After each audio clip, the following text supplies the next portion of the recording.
your past doesn't determine your future. You determine your future. So letting go of that stigma that, you came from little, so you're going to have little. Yes. And, again, I had to believe that. That I could do more, and I could be more, and I could have an impact. I would like to welcome you all again to another episode of In Flow with Soul. My name is Dr. Mary Meduna-Gross, and today we have a really special conversation with Maria LaVelle. Maria LaVelle is the Chief Executive Officer of the FEPL Federal Credit Union. Did I say that correct?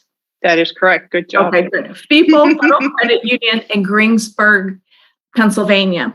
She has been the CEO of this credit union for the past 20 years, and the credit union currently serves over 16,000 members with $105 million in asset.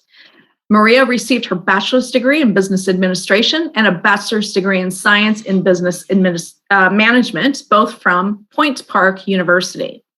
Maria resides in Murphysville, Pennsylvania. She has two beautiful daughters, Sierra and Selena, and a 3-year-old grandson, RJ. Maria, thank you so much for setting aside time for this conversation today. Oh, you're very welcome. It's my pleasure. This is a particularly interesting conversation because listeners will know that a lot of the conversations we have involve the guest is an entrepreneur, and what are the challenges of becoming an entrepreneur. And your topic is going to take us in a little bit different direction into leadership. And leadership is not by any means separated from entrepreneurship. And what is particularly interesting, I think, about your story is about how, early you got into a very high-level leadership position. So that's a little bit different than just being a leader, right? Yes. So we'll talk a little bit about that.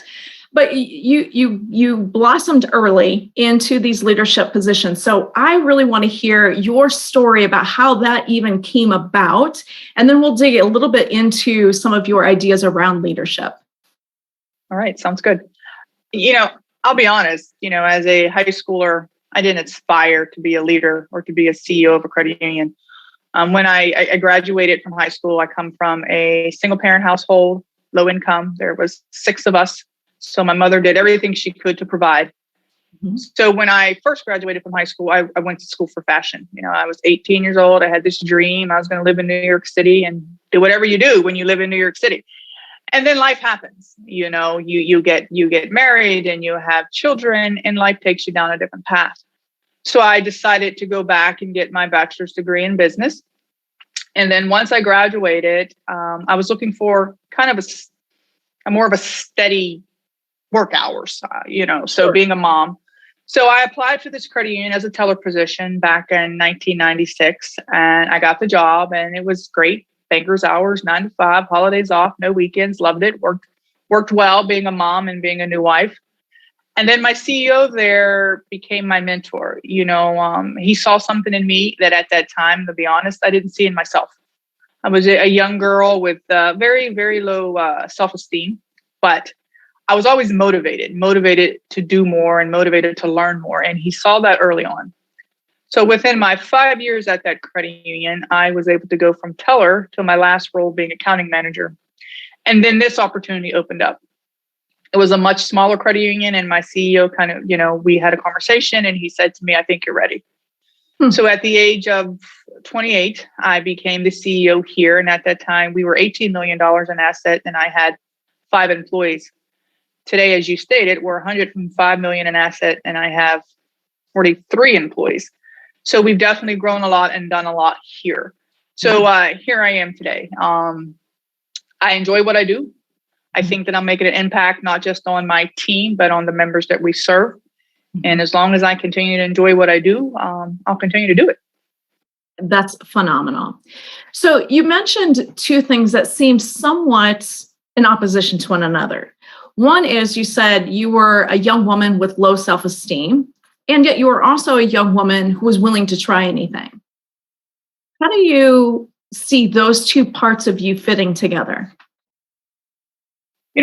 I go back to, as I said before, I have a total of 5 siblings, 2 girls.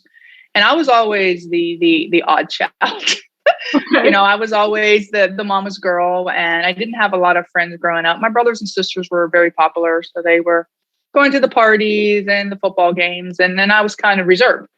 So from high school, my self-esteem wasn't very good.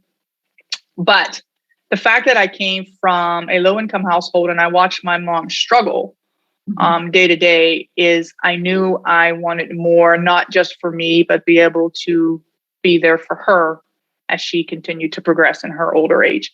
So I pushed myself. I was always strong academically, and I'm the books, always in the books, always wanting to learn. It's just being able to stand up and speak and tell my story and speak for myself, be my own voice, was always a struggle for me. Yeah. But I found that my CEO helped me find that. But I found that here too, as I became in a leadership position.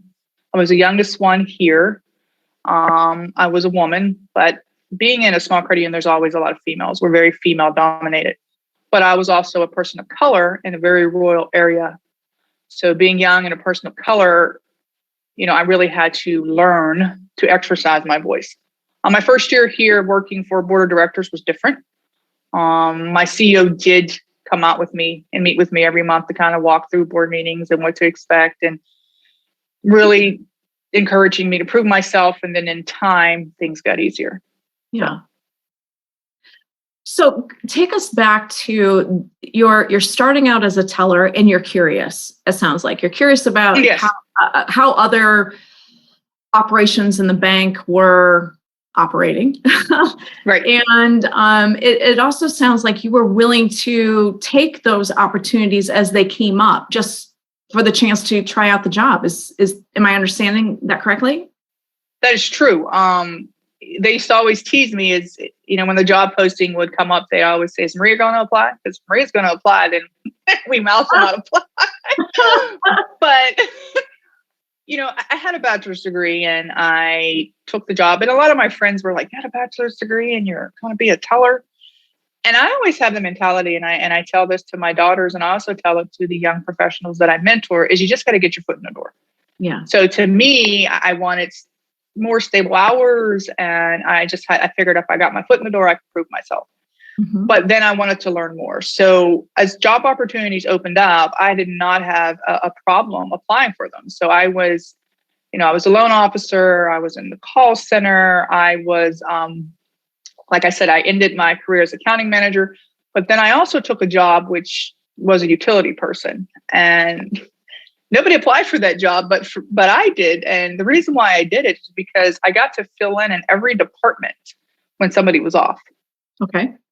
So that gave me a very broad perspective of how the credit union ran in every aspects, from loans to HR to marketing. And then when I became CEO, I have an understanding. So even though I haven't been a teller for a long time, Mm-hmm. when my team says it's the third of the month and I'm crazy busy, or I can understand, I can relate. It's relatable to me. So, that helps. And I think that the fact that I started as a teller and worked my way up has gained me a level of respect from my team. Sure. Is that I didn't just come in as a CEO. I've kind of earned it and understand it and can help me lead. Wonderful. So take me back again to you're taking this role as a teller. You're a new wife, you're a new mother. At that point, it sounds like, and correct me if I'm wrong, but it sounds like you took this job because it was good hours and it was something that you could do. And did you have an idea about where this would go, or was it, here's an opportunity, it fits my needs right now, I'm going to take it? It fits my needs. And that was the bottom line, is that, I always say is that sometimes in life, you take a position because of where you are and what your needs are. And maybe it's personal, and maybe you're taking care of your mother, or you're a single parent. So sometimes you take a position based on where you are in life. Yeah. So I took it because I needed the regular hours. I needed to not work every weekend and not work every holiday. Again, being a new wife and a new mom. So that's why I had no clue. But when I got in there, I really started to love the credit union philosophy of, serving the underserved and improving the financial well-being of the members that came into the credit union. So I found my passion, for making a difference. And I said, it wasn't transactional for you anymore. Right. We can make a difference. And then I said, okay, I can get behind this. This could be my career. And the way I'm going to flourish is I'm going to learn everything I can in order for it to take me to the next level. Now, whatever that meant, I thought I was going to be at the credit union for a long time. And I think my CEO did, which is why he invested so much time in me, to aspire to be a leader there, whether it was executive leadership. I think that was his long-term plan. But then this opportunity came up and we both felt it was the right time for me. I think one of the things about your story that I find so fascinating is how clearly it demonstrates that premise that sometimes we can set our goals for ourselves. We can set a path for ourselves and say, this is what I want. And then, as you say, life sometimes gives us other opportunities. And I find it just amazing how you took this job because it fit the needs that you had at the time. It wasn't, you didn't particularly feel a passion for the mission at that point. It was a way for you to take care of your family, both financially and with your time and energy. So I think a lot of times, and we'll talk about this a little bit more later in the conversation, but I want to make a point here that oftentimes, especially for women, and I guess I say that because I am a woman and those are my experiences. Maybe this happens for men too, but there seems to be, as young women, as we're coming out of high school, at least this expectation that you kind of figure out where you're going to go next. And you make, good choices in high school about what are your extracurriculars and how much are you going to commit to your studies and your grades so that you can get into that next college. And it just kind of sounds like you can get whipped up into, here's a path that's been set out for you. Absolutely. And then something happens and you're off that path. Did you ever feel like you were off your path, or did you kind of feel like you were just creating it as you went along? I think in the beginning, I felt like I was off my path. When I went to school for fashion and I got, a degree in fashion, and I was still living in Pittsburgh, Pennsylvania, and working in retail and evenings, that wasn't what I thought fashion was going to be. I thought I was going to be in New York City and doing whatever that entailed. So I kind of, you had this dream, and then you're sitting there like, okay, this reality is not what I dreamt of. So now it's time to reevaluate. And that's what I did. And I knew that my degree was in fashion wasn't going to take me to the next level in Pittsburgh, Pennsylvania or Greensburg, Pennsylvania. So I needed to reevaluate. And that's when I said, okay, I need a little bit more education in business to try to see where that's going to take me. So absolutely, I was kind of lost. And then I would go in my older years. Like I said, I was married, but I've been divorced for the past 6 years. And then I will tell you, that's another time in my life that I felt like I lost, I was lost. And that was on a personal journey.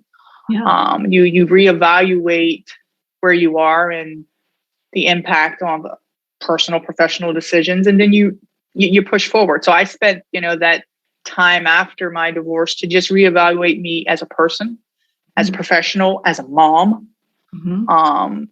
And then you push forward. So yes, those are the two times in my life where I would say I kind of felt like I was off, personal and professional. Yeah, right. So what's interesting is that we can feel lost. Like we can feel like we've lost our North Star or a direction or kind of where we're going. And yet the answer seems to be found right where you are. Right. So when you were younger, here the answer is becoming a teller. And then getting into not even knowing what the whole credit union world was about and what it could do for families and communities. And then being able to really connect with that mission, which kept you on that trajectory, right? Correct.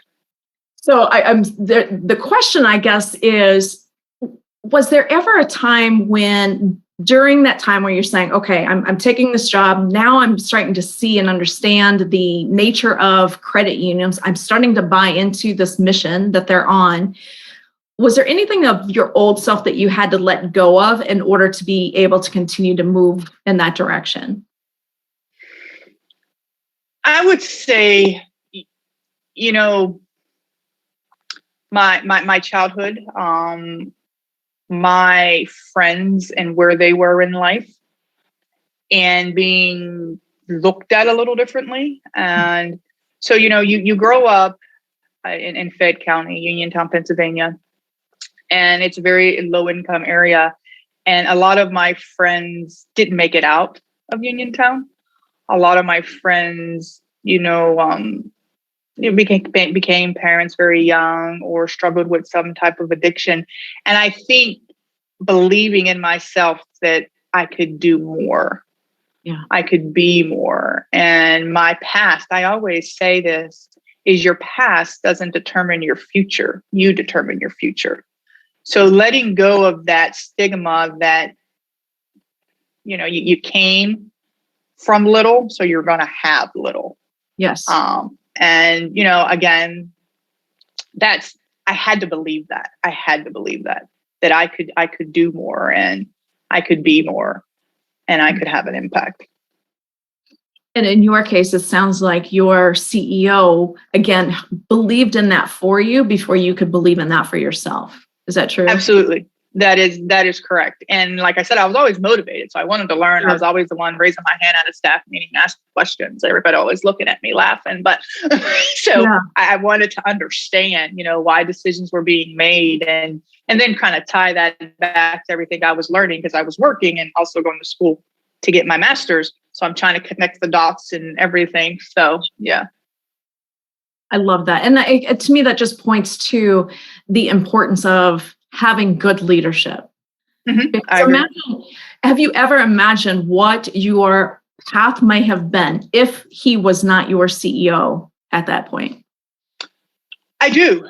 And I believe I'd still be in the credit union movement. But I don't know if I would be sitting in the seat that I'm sitting at today. I think I would be in some type of, branch manager role, but I don't think I would be a CEO. And I don't think I would have been able to make the jump, because you get in a comfort zone. Right. I was comfortable at my credit union. I knew a lot of stuff, and and then to make that leap, I struggled with that decision, and being able to go to him and say, this is where I am, and I'm struggling with this decision. I'm comfortable. I know that down the road I can be in the leadership here. Mm-hmm. And just to hear him say, it's time. I think you got this.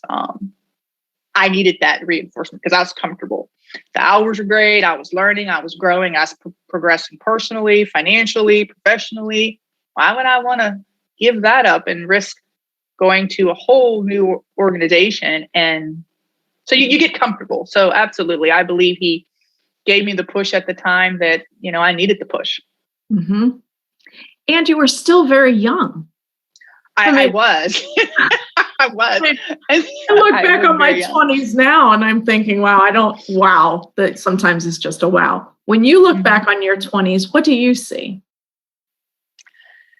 When I look back on my 20s, I see a different person.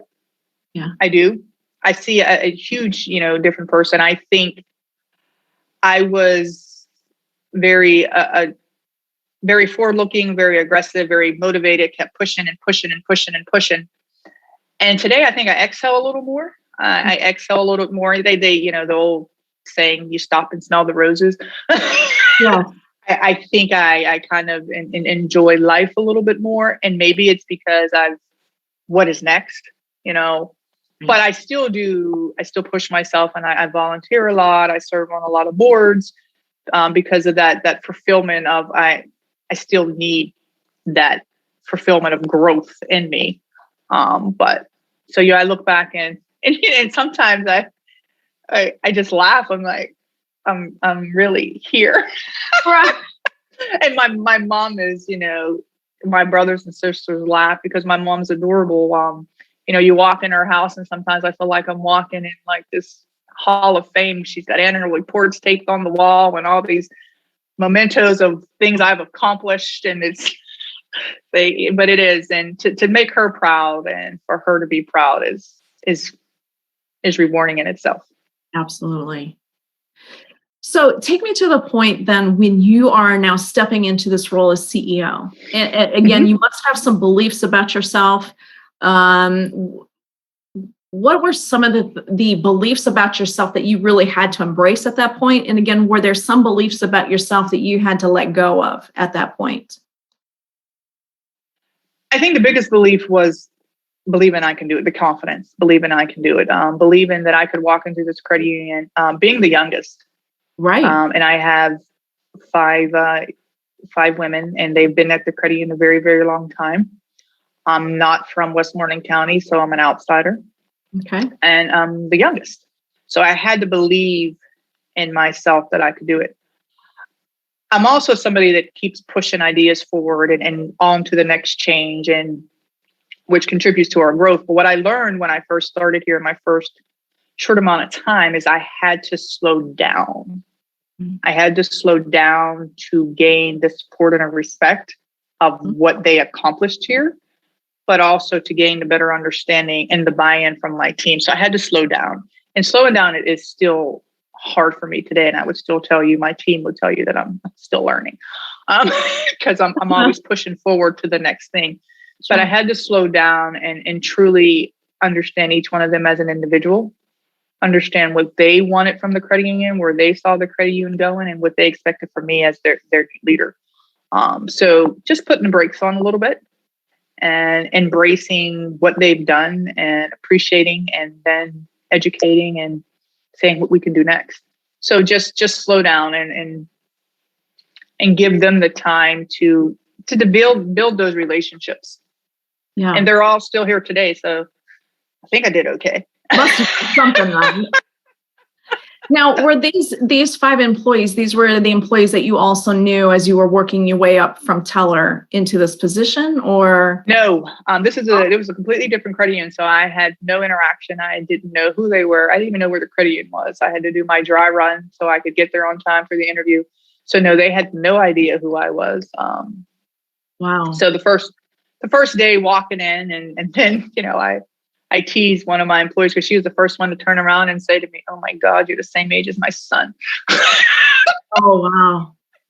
So being young took a lot of proving myself, and the board didn't realize how young I was either till the board meeting, 2 board meetings after that I had a birthday, and they were like, "Oh my." Yeah. So yeah. So no, they had no idea who I was and what type of person I was or anything. So that was getting to know one another and building those relationships. Mm-hmm.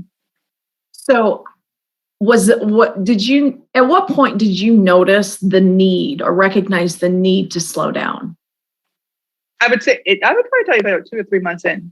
Oh, because I started meeting with each one, and then I had this whole list of changes. I'm going to change this, I'm going to change that. And, we had team meetings and we're going to change this and that. And everybody's like, I could just see it in their face where you get the impression that they felt they weren't doing anything right, because here I am 3 months in and I want to change everything. Right.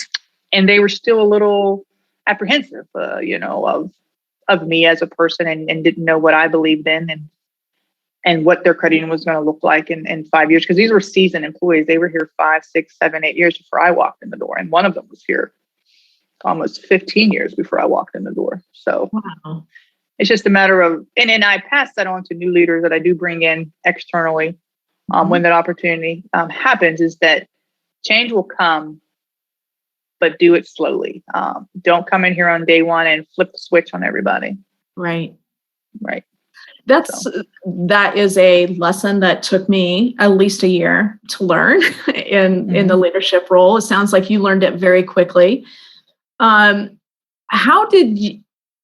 Was this CEO still mentoring you in leadership, or how did you acquire this acumen for leadership? He was still mentoring me the first year. Because the transition for me of working for a board was a little more challenging than what I thought. Because at a credit union, you work for a board, they're volunteers, and you only see them once a month, and you're reporting and they're asking questions and I think for the first couple months I'm looking at them like, do you truly understand everything I'm doing all day, every day long? Because you're volunteers, for another, you're just getting these reports once a month. So that was a challenge. And then I always felt that every time I would propose something, I got many, many questions, and sometimes they would get declined or pushed back or whatever. So my CEO helped me. He said, you're new in this role. Mm-hmm. They don't know you. You have to prove yourself. We all go through this journey. Mm-hmm. And we would walk through board meetings together, and we'd do some role playing for the first year.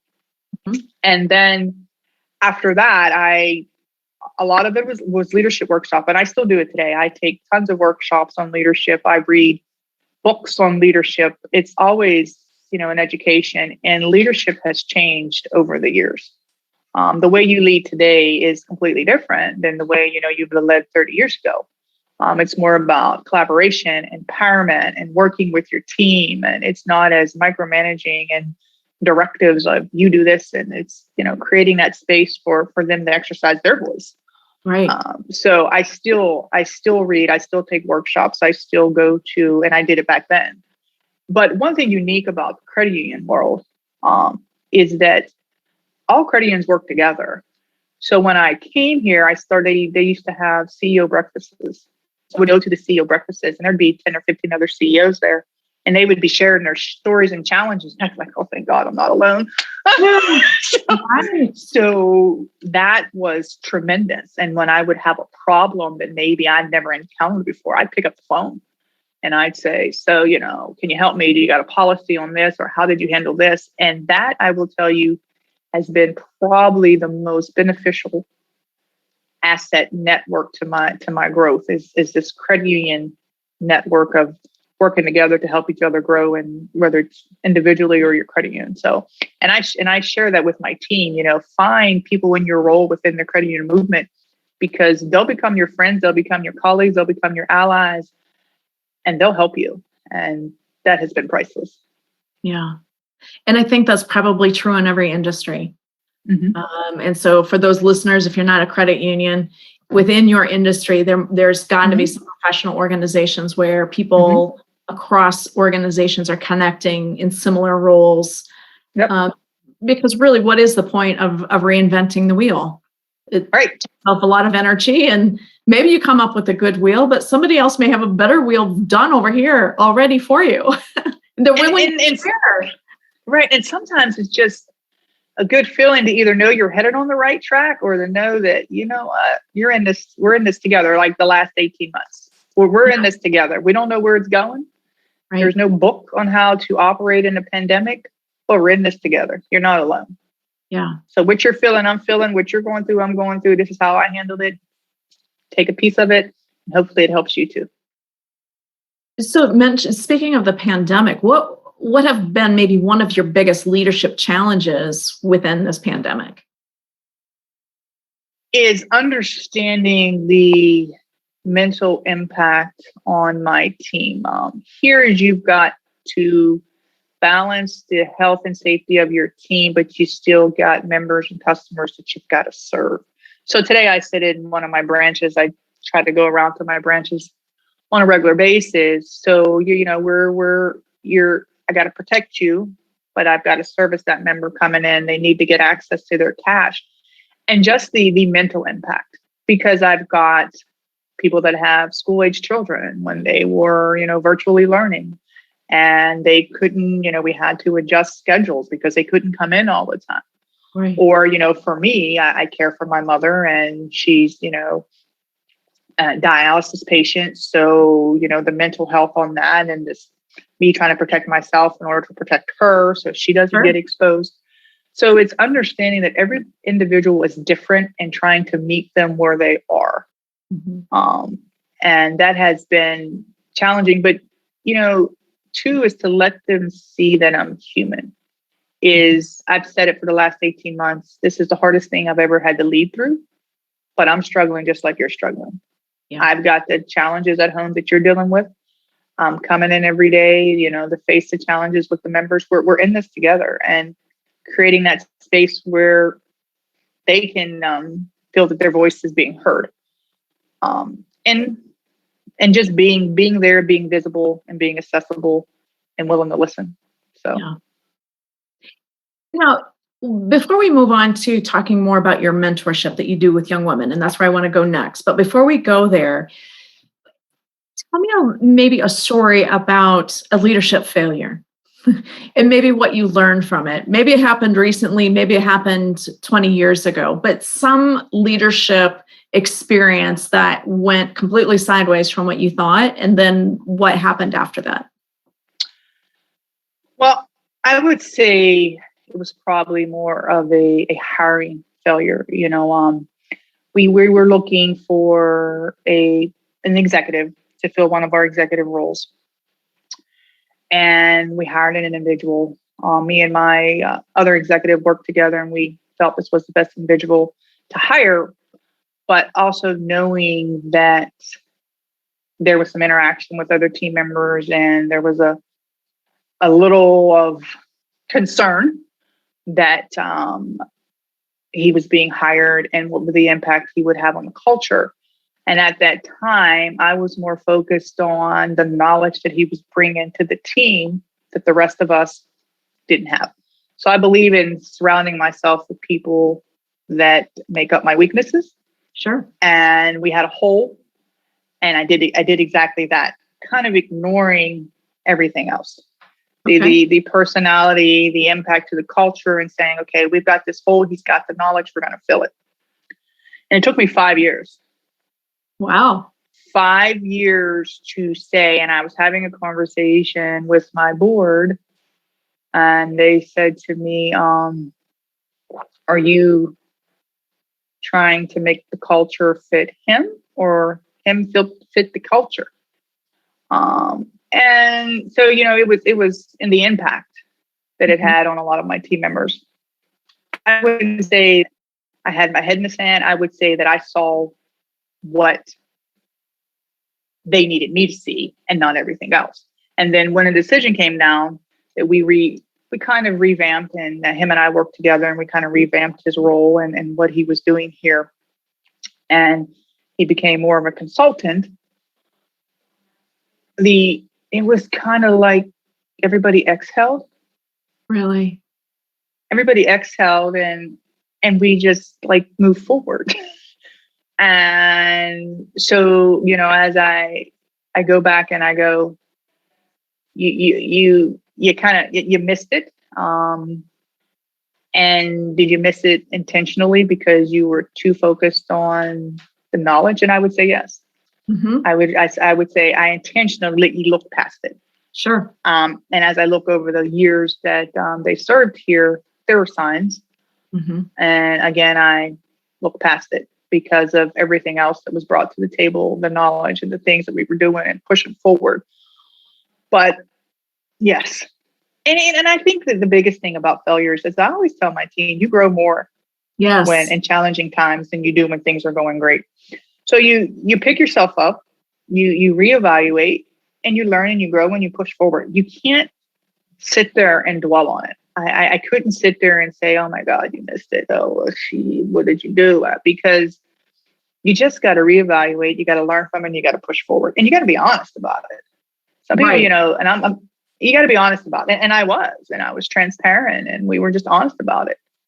But you got to push forward, because failure is part of growth. Exactly. Failure is part of growth. I tell that to my daughters all the time. You're going to fail in life. You're going to fall. Mm-hmm. Pick yourself up, brush your knees off, evaluate, and push forward. Yeah. So. Mm-hmm. And that's precisely. Exactly. And that's precisely why I wanted to ask that question of you, because again, so much of this conversation is, how early you came into leadership and how you developed your leadership skills. And I wanted to make sure that we did talk about failure, and that failure is going to be as much amazing things as you've done. You have stumbled along the way as well. And this is one of those examples. Absolutely. Yeah. I could go into, rolling out the products and services that I thought were wonderful, and then they just blew up in my face. And one of the things too, I would say the biggest lesson I've learned, is that we work with a leadership consultant. He works with the leadership team, and we started working with him about 7 years ago. And one thing he kept saying to me is everything a CEO decision? I'm like, well, yes. Maria, is everything? And I'm like, well, yes. Because at the end of the day, I'm held responsible. So, and a lot of coaching came from that's not necessarily true. So I took that growth and I said, okay, so now we have these, when we're rolling out something new, or right over the last 18 months, we evaluated the longevity of remote work. So I get cross-functional teams together, and they evaluate it, and they make their recommendations back to me. And everything's not a CEO decision. It's not always my decision. And truly, the better ideas and come from the people dealing with it day in and day out.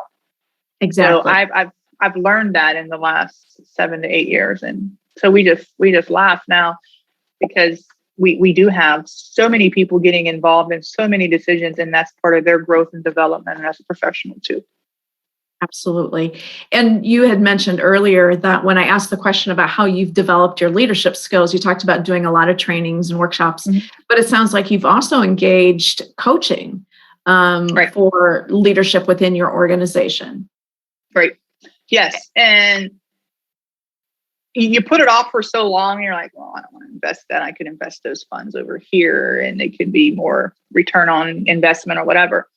But it has been tremendous, and it helps us understand how each person thinks, how each person, communicates, and how we can better communicate together. And when things fall through the cracks, everybody's not up in arms about it, and we don't have everybody's like, okay, here we are, let's try to fix it and push forward. So yes, it's been very beneficial. And again, I've been doing this a long time, but you still got to invest in your growth and development and continue, especially as a leader. Right. Excellent. Okay. Let's take a little bit of a shift. And I want to hear more about the mentorship that you do with young women. Is this formal? Is this informal? How did you get started? Let's start there. There is a program through the Pennsylvania Foundation. It's called the Executive Leadership Development Program. And I used to serve on that board. And then probably a few years ago, maybe 5 or 6, it's my third. So about 6, 7 years ago, they asked CEOs to volunteer to be mentors. So obviously I volunteered because I believe in paying it forward. I truly believe I wouldn't be sitting here today without the mentor that I had. So I signed up, and here we are. This is through the program. This is the third young woman that I have mentored. And I do a lot of indirectly mentoring with my team here. I have a young man, 25 years old, and he just got promoted to VP of Finance internally. So we've done a lot of mentoring and growing for him. So I do it internally, but I also do it externally too. So when you are doing this mentorship, is there a particular focus or what is your approach to the mentorship relationship? Do you have kind of like here are the top 10 points that I want to help you learn and experience, or are you kind of seeing where that mentoree is at, where do they want to go, and to craft that with them, that path with them? The latter. I say, okay, what are your goals? What do you want to accomplish? And then we kind of map out how we're going to get there. And then, most of them will know something about me because they would have gotten my bio or my resume. And then, they'll say, well, how did you do that? Or how did you do this? So it's truly, what do they want to accomplish? And we meet monthly. Right now it's virtual. But we also, if there's something they're going through the month, they send me a text and we jump on Zoom, or we'll take a quick call to kind of walk them through that.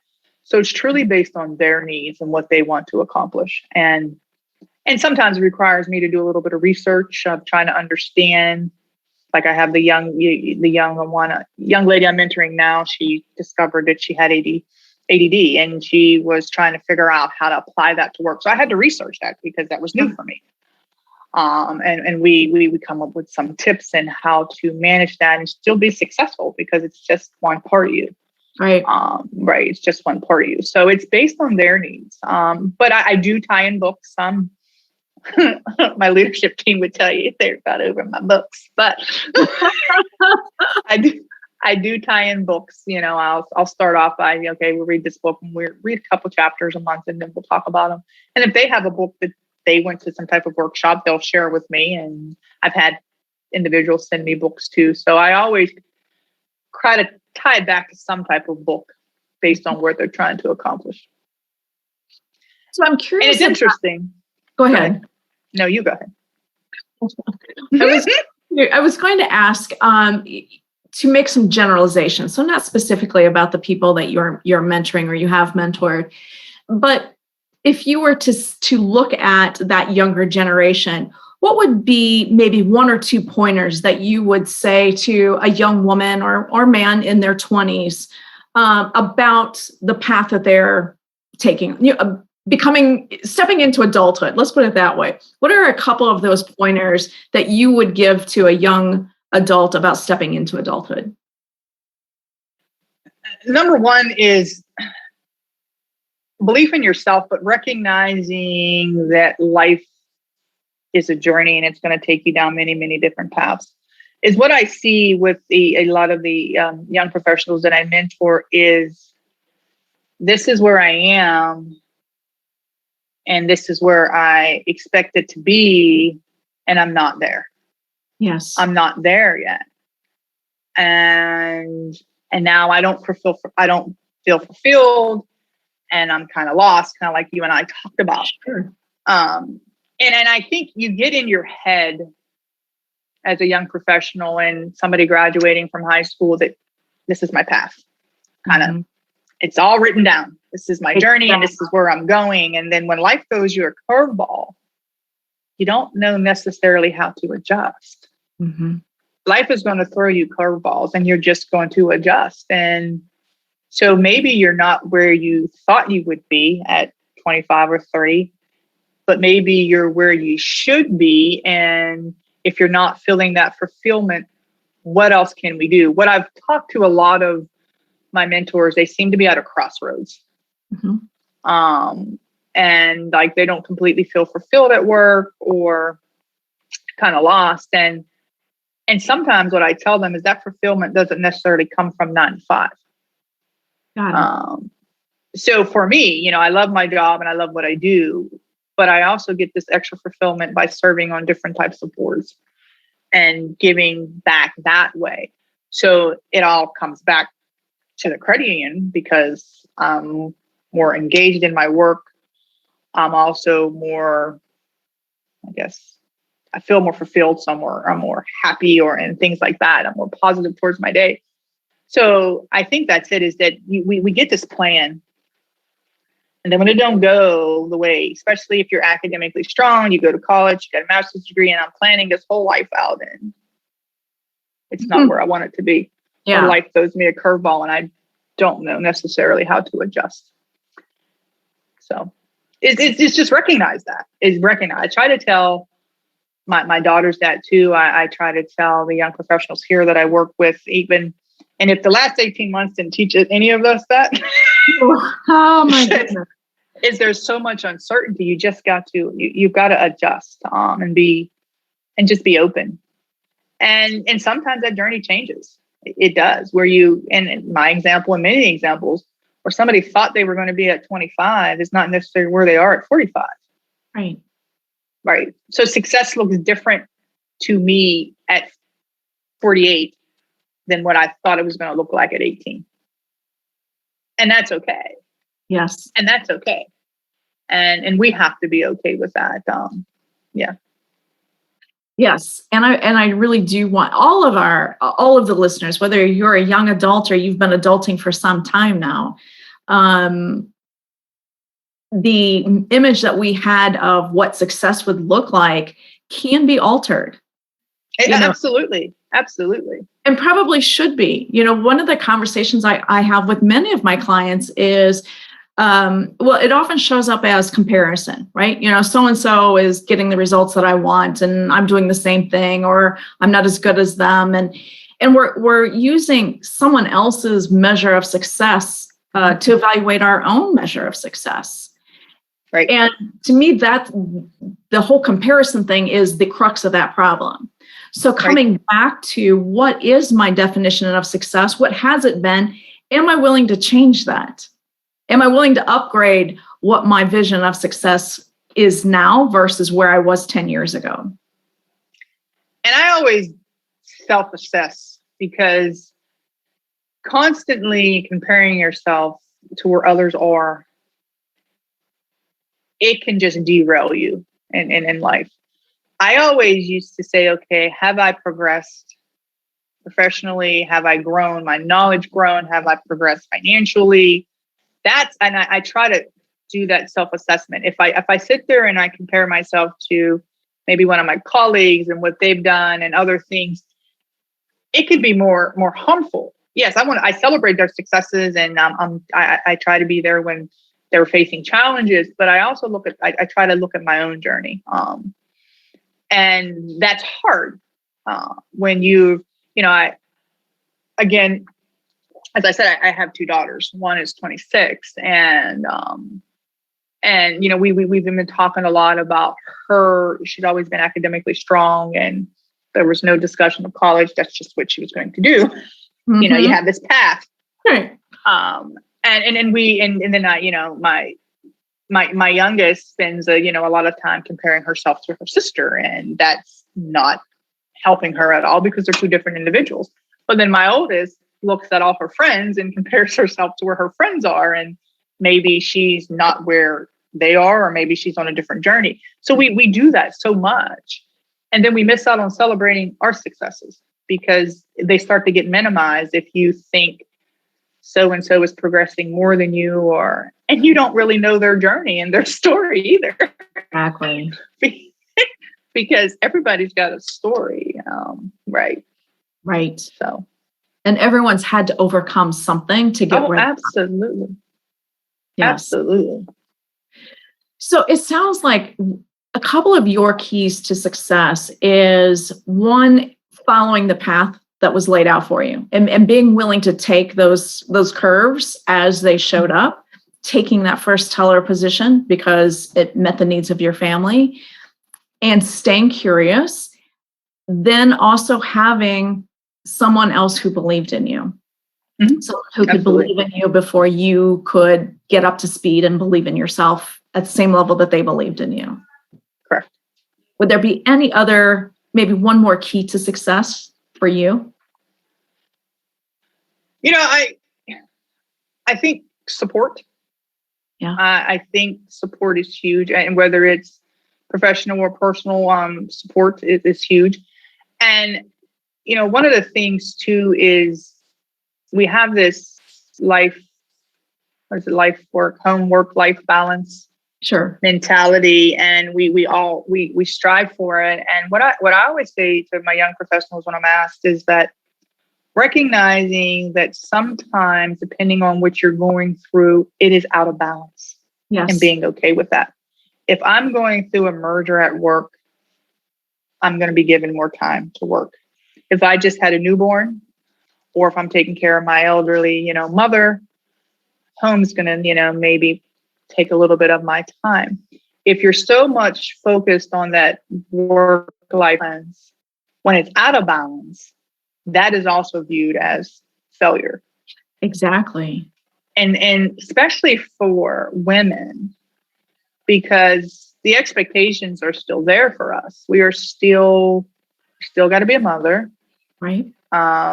We still have homes and to provide for and things like that. And you can still be successful on both levels, but recognizing sometimes it's going to be off. And that's okay. Exactly. And having the support when it is off is key. So if I'm doing a big merger at work and I take care of my mother now, being able to rely on my brothers or my daughters to step in if I can't be there is great. I take care of my mother. So Mondays and Fridays, I'm normally working remotely, taking her back and forth from dialysis, having a support system here to say, I got you when you're not here. Right. Priceless. Mm-hmm. Beautiful. Is there any other message that you would want to send to the listener before we wrap up today? I go back to your past doesn't determine your future. You do. Beautiful. Absolutely.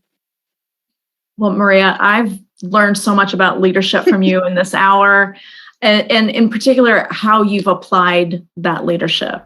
And once again, I really thank you for sharing your story with us and for being the leader that you are for your team and your community. I appreciate the opportunity. So thank you. Thank you so much for listening to this episode of In Flow with Soul. I hope that you're feeling rested, maybe a little inspired, and maybe you learned a little something today. So before you go, let's sneak in one more episode. Check out one of these two here.